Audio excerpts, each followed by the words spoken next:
Hello friends, आज है 15 जुलाई 2020। तो आज की डेट से जितने भी महत्वपूर्ण करंट अफेयर्स बन सकते हैं वो सब हम लोग डिस्कस करेंगे। तो आइए देखते हैं। पहला प्रश्न है, निम्न में से किस प्रतिष्ठित स्पोर्ट्स मैगजीन में पहली बार ट्रांसजेंडर मॉडल वैलेंटिनो को स्थान मिला है? ऑप्शन ए सही होगा इसका, स्पोर्ट्स इलस्ट्रेटेड।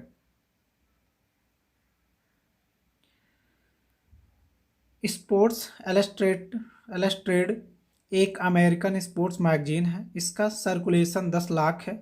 इसे 2 बार नेशनल मैगजीन अवार्ड प्राप्त है। इस मैगजीन के स्विम सूट इशू में पहली बार किसी ट्रांसजेंडर मॉडल को स्थान मिला है। ब्राज़ील की वैलेंटिनो सैम्पियो एक ट्रांसजेंडर मॉडल है।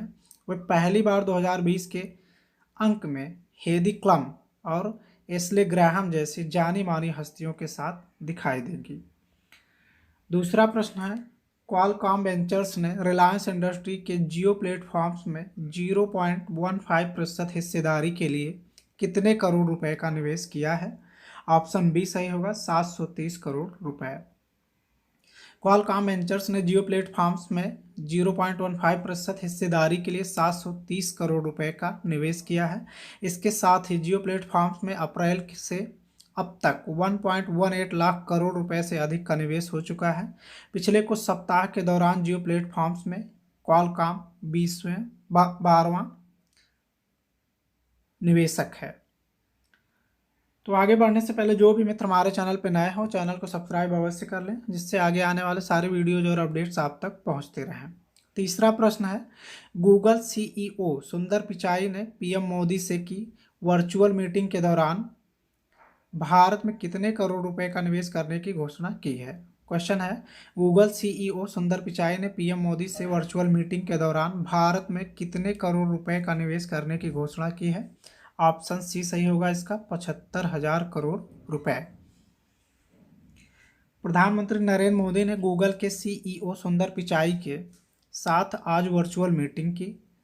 पीएम ने इसकी जानकारी ट्वीट के जरिए दी। साथ ही गूगल ने भारत में 75,000 करोड़ रुपए के निवेश की बात कही है। मोदी ने ट्वीट करके लिखा, आज सुबह @सुंदर पिचाई के साथ एक सफल बातचीत हुई। हमने भारत के किसानों, युवाओं और उद्यमियों के जीवन को बदलने के लिए टेक्नोलॉजी के इस्तेमाल सहित कई मुद्दों पर चर्चा की। चौथा प्रश्न है, नेटवर्क के मामले में Mukesh Ambani tycoon Warren Buffett को पीछे छोड़कर दुनिया के कौन से सबसे अमीर व्यक्ति बन गए हैं? ऑप्शन बी सही होगा इसका, 7वें। भारत के सबसे अमीर शख्स और रिलायंस इंडस्ट्री के chairman Mukesh Ambani, Berkshire Hathaway के वॉरेन बफेट, गूगल के लैरी पेज और सर्जी ब्रिन को पीछे छोड़ अब दुनिया के 7वें सबसे अमीर शख्स बन गए हैं। दुनिया के टॉप 10 अमीरों की सूची में पूरे एशिया से मुकेश अंबानी का नाम है। फोर्ब्स के मुताबिक उनकी कुल संपत्ति 70 अरब डॉलर पर पहुंच गई है। मुकेश अंबानी की संपत्ति पिछले 20 दिनों में 5.4 अरब डॉलर बढ़ गई है।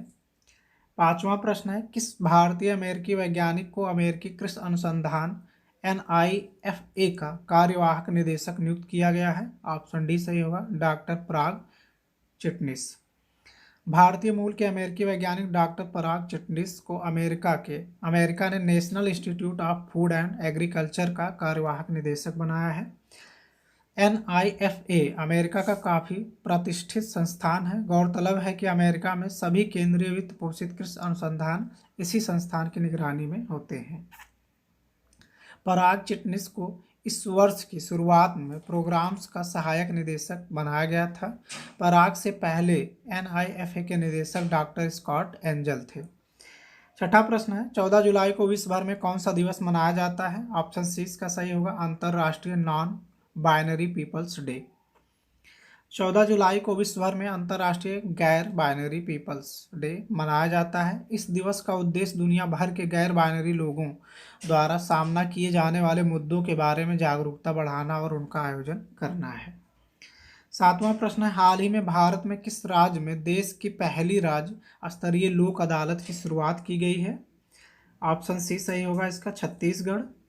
छत्तीसगढ़ हाई कोर्ट के लिए शनिवार 11 जुलाई का दिन बहुत खास रहा। यहाँ देश के पहले ई नेशनल लोक अदालत में 3,133 मामलों की सुनवाई हो रही है। इसके लिए विधिक सेवा प्राधिकरण के अध्यक्ष व जस्टिस प्रशांत मिश्रा के नेतृत्व में 195 खंडपीठों का गठन किया गया। ई नेशनल लोक अदालत की खास बात यह है कि छत्तीसगढ़ हाई कोर्ट में 2 खंडपीठ के अलावा देश के सभी जिला एवं सत्र न्यायालयों में गठित खंडपीठों के जरिए सुनवाई हो रही है। सुबह 10:30 बजे ई नेशनल लोक अदालत का chief justice PR Ramachandran Menon ने इसका शुभारंभ किया। 8वां प्रश्न है, निम्न में से कौन सा देश कोरोना वैक्सीन के ह्यूमन ट्रायल को पूरा करने वाला दुनिया का पहला देश बन गया है? ऑप्शन डी होगा इसका रूस। मॉस्को के सेचेनोव विश्वविद्यालय के अनुसार इस वैक्सीन का इंसानों पर सफल ट्रायल हो चुका है और यह कुछ दिनों में आम प्रयोग के लिए तैयार है। हालांकि विश्व स्वास्थ्य संगठन से अभी तक इस वैक्सीन को मंजूरी नहीं मिली है। जानकारों का मानना है कि इसमें अभी समय लग सकता है। 9वां प्रश्न है, दिल्ली की एक अदालत ने थाईलैंड और किस देश के 75 नागरिकों को तबलीगी जमात के एक कार्यक्रम में हिस्सा लेने के आरोप में जमानत दे दी है? ऑप्शन डी होगा नेपाल।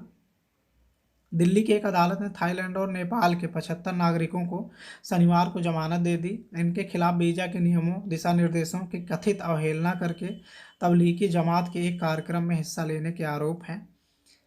इन पर वीजा नियमों का कथित उल्लंघन करने के अलावा कोविड-19 के मद्देनजर जारी सरकारी दिशा निर्देशों का उल्लंघन करने और मिशनरी गतिविधियों में गैर कानूनी तरीके से शामिल होने के भी आरोप हैं।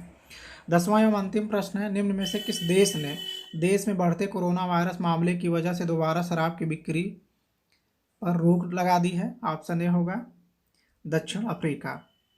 दक्षिण अफ्रीका में कोरोना वायरस के प्रसार को रोकने के लिए फिर से शराब की बिक्री बंद करने के साथ ही नए प्रतिबंध लगाए गए हैं। रात के समय कर्फ्यू लगाया गया है और सड़क पर मास्क पहनना अब अनिवार्य है।